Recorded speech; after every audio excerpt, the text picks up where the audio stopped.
It's officially time for playoff football, so for the third straight year, I'm going to be giving you my full playoff predictions. For our first wildcard matchup in the AFC, we have the number 6 seeded Tennessee Titans heading to Foxborough to take on the number 3 seeded New England Patriots. The Titans have won 5 of their last 7 and are coming off a huge 35-14 win over the number 4 seeded Texans to boost themselves into the playoffs. All facets of the game are clicking for the Titans right now, and the Patriots just lost to the Dolphins at home.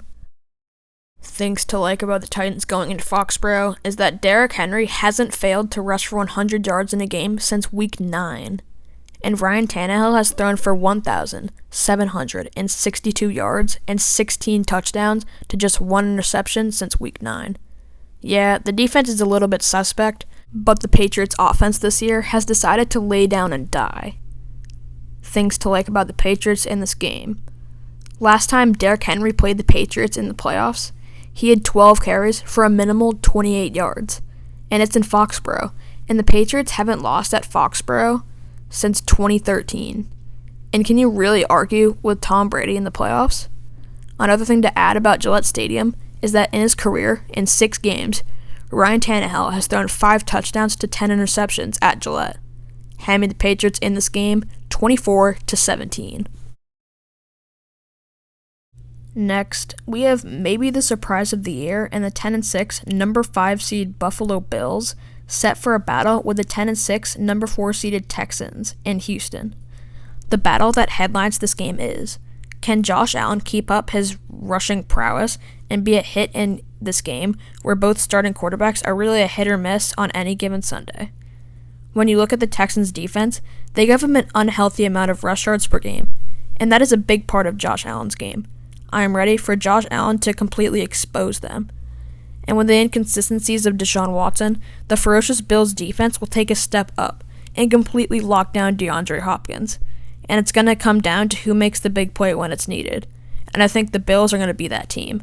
I think the Buffalo Bills upset the Houston Texans 21-17. In the NFC, we have the number 6 seeded Vikings versus the number 3 seeded Saints. Probably the most lopsided wildcard game this year. So I'm going to keep this explanation really short and sweet. Kirk Cousins has never won a playoff game. Drew Brees has won 8. I think that speaks for itself. The Saints have a top 3 wide receiver. The Vikings have a top 15 wide receiver.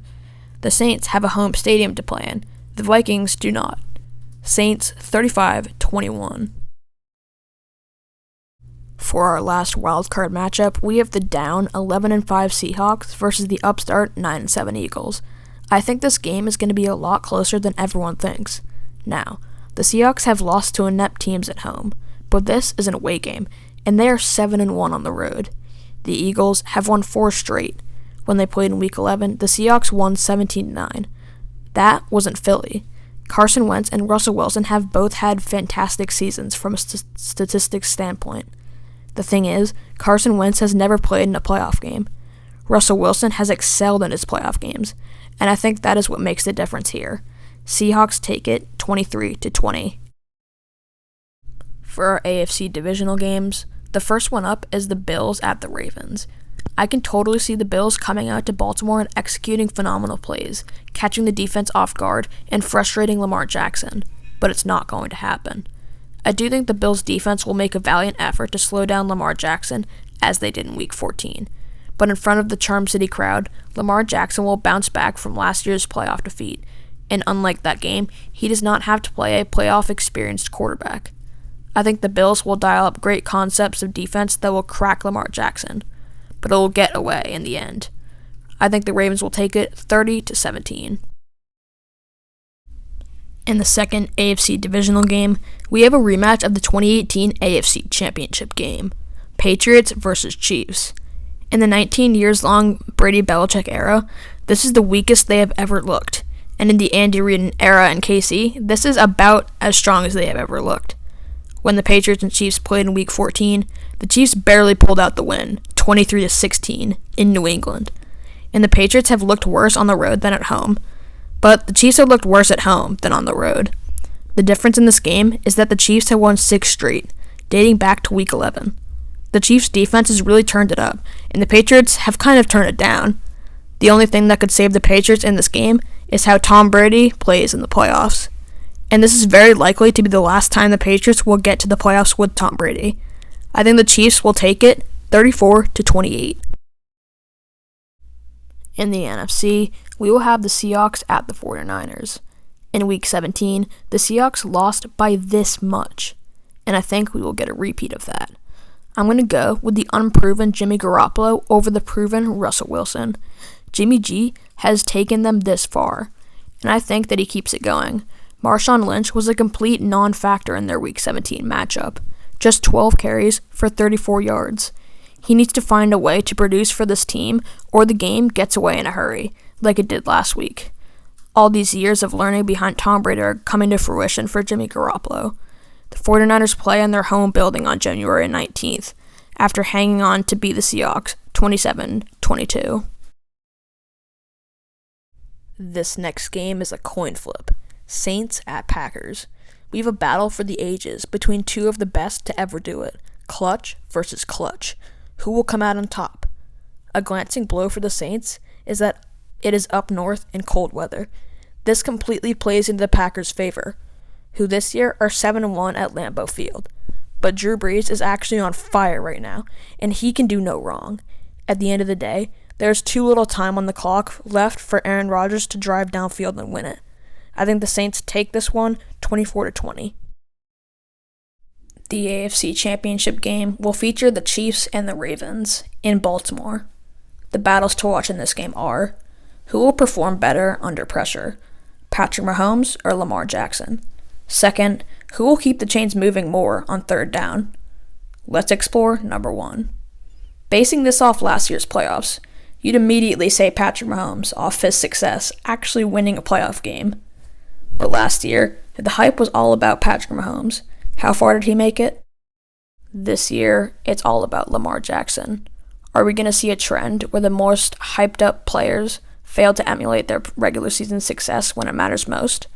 We'll have to wait for January 19th to find out. Number 2. Both of these defenses are reckless on third down, but the Chiefs have taken away Lamar Jackson's bread and butter this year, the read option. They send blitzes a ton. And the Ravens, their opponents, completion percentage is just 59.8. But when they played in Week 3, Patrick Mahomes carved them up like a pumpkin on Halloween, throwing for 374 yards and 3 touchdowns, while completing 72.9% of his passes. Lamar Jackson in that game, 22 of 43 for 267 yards, no touchdowns or picks. Give me Kansas City winning this game 35-30. The NFC Championship game will feature the New Orleans Saints at the San Francisco 49ers. Earlier in the year, the 49ers won a shootout 48-46 on a last-second chip shot from Robbie Gould. There is a key difference in this game. It is at Levi Stadium. The Saints play better on the road this season than the 49ers do at home, and vice versa. The Falcons game for the Niners was at home. The battle to watch here is: which coach will make the better preparations for this game, and who will have studied more film from the Week 14 game to game plan better? I think the clear answer there is Sean Payton. This is where the 49ers' magical run ends. Drew Brees is just absolutely unstoppable. The Saints advanced to Super Bowl 54 after beating the Niners 41-36. We will have one heck of an offensive showdown for the ages on February 2nd. The up-and-coming star in Patrick Mahomes and the red-hot Drew Brees in the twilight of his career. The most accurate passer of all time versus the second coming of Brett Favre, this time with way fewer interceptions. Both teams are loaded at the top with talent. But as I keep saying, Drew Brees is on another planet right now, and Patrick Mahomes has just beat the best to ever do it, and a part of the future of the NFL. This game will come down to the wire, but Drew Brees is just a little bit more clutch than Mahomes, and in that case, the Saints prevail 38-34.